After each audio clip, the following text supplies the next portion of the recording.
Hey guys, welcome to a new video. My name is Dennis, and in this video I have some pickups that I want to share with you. This is the first one. I'll tell you all about it in a minute. If you want to get to the next level with me, consider subscribing if you already haven't and hit the bell button to get notified when I upload a new video.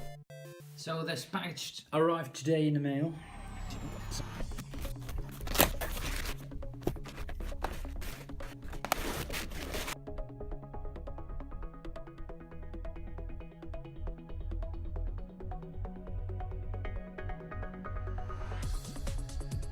My first Genesis game being Blades of Vengeance. I chose this game because it's a somewhat oddball game and you don't see it on every corner of every expo or every site. It's a game by Electronic Arts, of course complete with manual and with the card. Funny thing is, there is a sticker on the back that says Karstadt. And the price 35 Denmark, so that's the old Deutsche Mark, 35. So it's not from the high days of the Megadrive. Yeah, I love these oddball titles, and if they play really good, then they are a good addition for my collection. And this one definitely is, because it's a little bit strange. The game is about 3 characters you see on the front of the cover. You can play as the woman, the swordswoman, the muscled guy. That's how I looked about a few months ago, and the old guy with the magic thingy. The fun thing about this game is, yeah, it's every character has his own weaknesses and strengths. The one is more powerful with sword. The woman was more powerful with her sword than the wizard with his spells. I also noticed that the controls sometimes a bit laggy with the old guy. It doesn't react as proper as the woman. Overall, I like this game. It's somewhat odd, and the graphics, by the way, are really good. The music is good. Yeah, and what I noticed is yeah, it overall it plays well, except when you're playing with wizards. Overall, I like this game a lot, and yeah, it's these kind of oddball titles that make game collecting fun, and that make game collecting for the Genesis fun. And next game is Die Hard, the Die Hard Trilogy. I picked this game up because of the recommendations of people on YouTube, and I tried this game and I like it. Well, it's technically not one game, it's 3 games. The first one is the first-person shooter. You are a guy which has to shoot people and you can walk around in an environment. The second one is shooting people, but it's on-rail shooter. It's kind of a Virtua Cop clone. Pretty fun to play, but the action takes place in a pre-recorded manner and you can't deviate from that. And the last one is a kind of racing game. You start as a taxi driver. Haven't figured out what to do. It controls better than some other games. It controls better, the racing game controls better than, for example, Carmageddon, which I picked up. So yeah, I'm not done with this game. I like it a lot, and if you want to pick up a not so expensive game for the PlayStation, try Die Hard, the trilogy. And next up is Moto Racing 2. I played the first Moto Racing on the PC and I liked it a lot. I played it with a keyboard, but I noticed that you need to play it with a gamepad. Otherwise it's, yeah, really difficult. I picked this one up. It's the sequel to the first Moto Racing. I like this game a lot. The controls are tight and your motorcycle runs pretty smooth. Yeah, the graphics haven't aged that good, regretfully, but the gameplay is pretty solid, and it's probably, for the way it controls, one of the better games that I played on the PlayStation. You're really tight in the corners, and yeah, I like it a lot. It's a good racing game, although I'm not really into racing games, but I like this racing game a lot. So also, again, if you're not looking for a high investment, pick this game up. It's pretty solid. So Moto Racing 2 for the PlayStation. Next is Ikaruga for, I hope I pronounce it right, for the GameCube. I'm not that of a GameCube collector, but I came across this one and I had it on my list because it was a recommendation of a lot of YouTube people, and I can't argue with that. It's a really good game. It's a side shooter. No, not a side shooter. It's a top-down shooter, but it is of pristine quality. If I look at the graphics, they are great. The action is great. The unique thing about this game is that it is a system. You have kind of polarities. You have a blue polarity and a red polarity, and the bullets that are flying around are or red or blue, and you can catch them and you can use them as a power-up. But I have to say, you die very, very quickly in this game.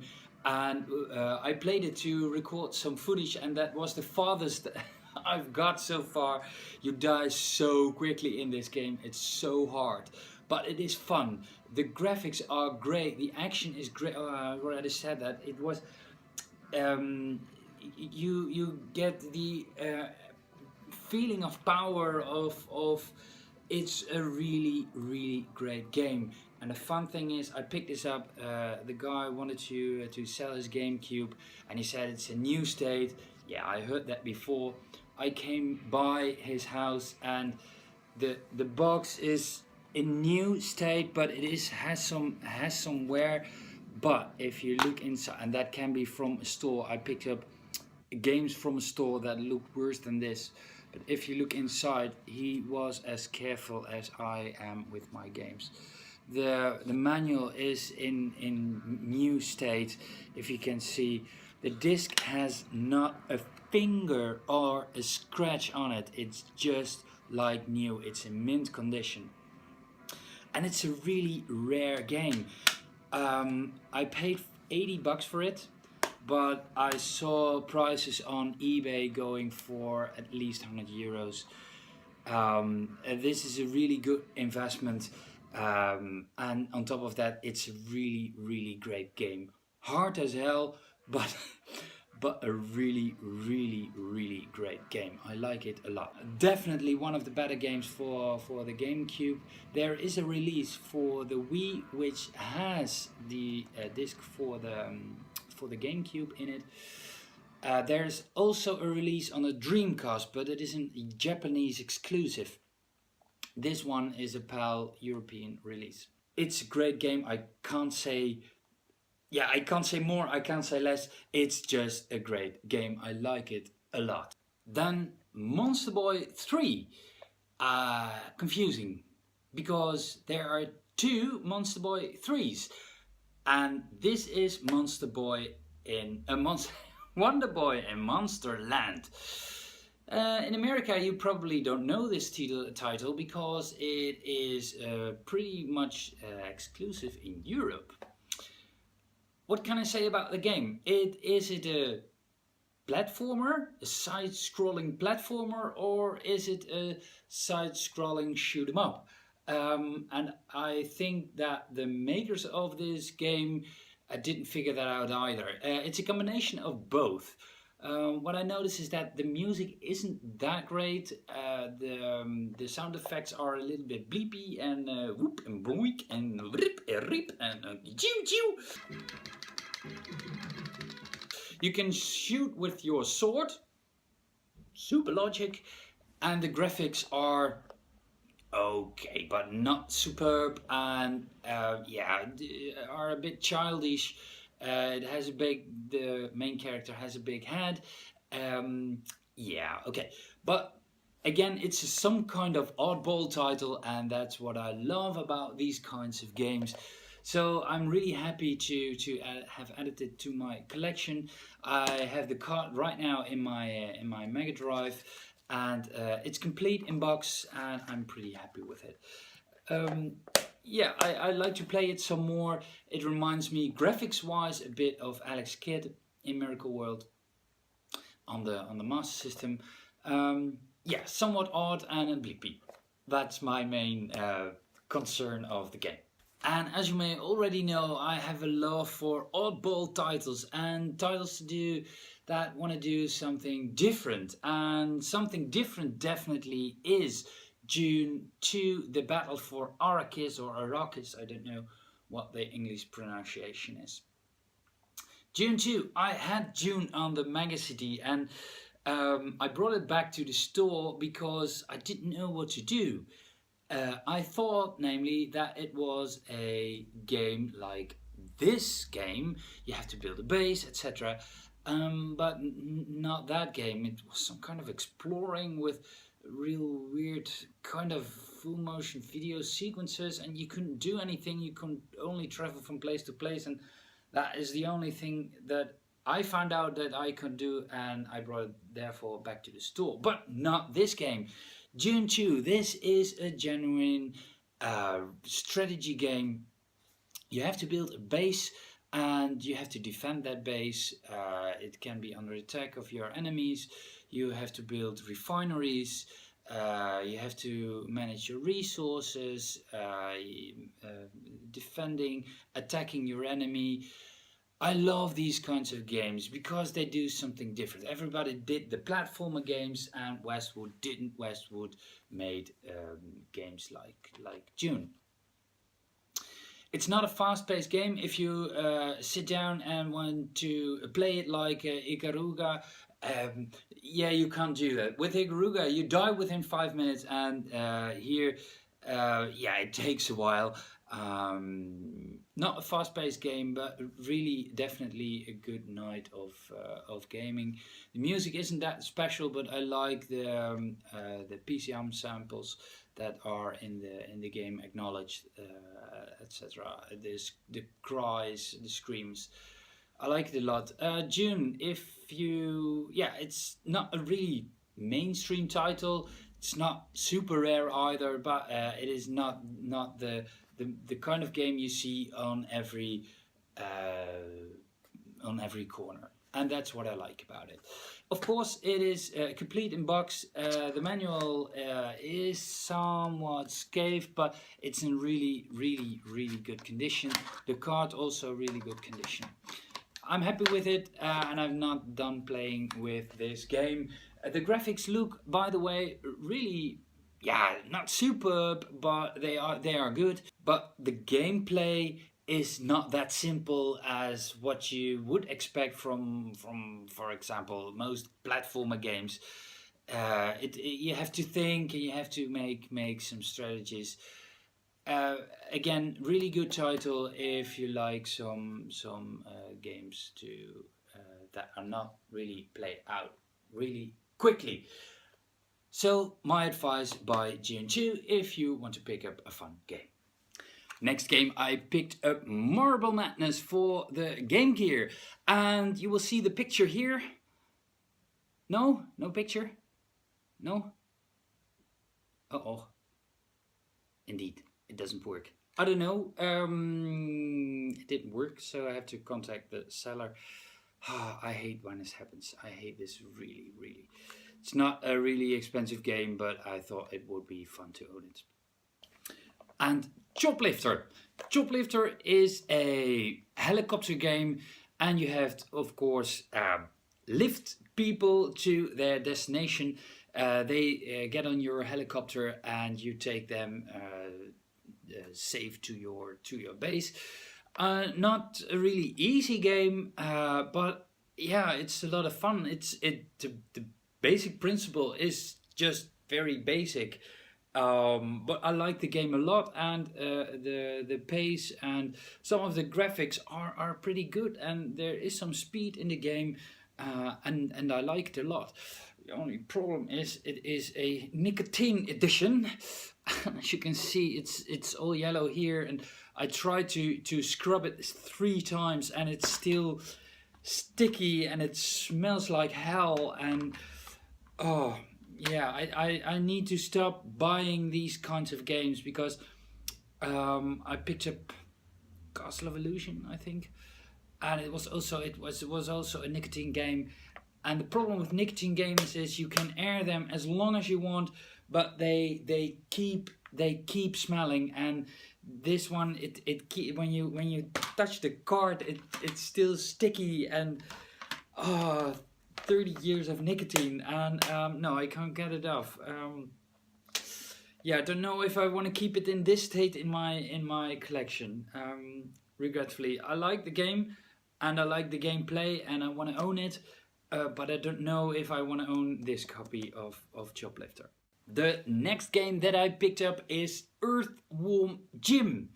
I didn't play it as a kid, and I know that when I own a Megadrive, I'm pretty much obligated to have Earthworm Jim. It comes somewhat in the package. Earthworm Jim, yeah, what can I say about the game? It's a great game. The graphics are great, the animations are great, the humor is hilarious. Yeah, and that makes it pretty much a great game. It's not really easy. It's pretty much unplayable on the emulator. I played it before I bought it. The card is in really good shape. It's complete in box. The manual is in good shape. It's in pretty much mint condition. The card is also great, in great condition. Earthworm Jim, really good game if you want to pick it up. It isn't one of the cheapest games, and I don't exactly understand why, because it's such a mainstream title. And yeah, in my opinion, everyone has it. But yeah, I didn't, and that's why I want to pick it up. There's only one major downside to this game, and please don't hate me for it in the comments, but the collision detection, the hit detection is bad. The hit detection from enemies that are hitting me is perfect, but the hit detection for the enemies is just shaky.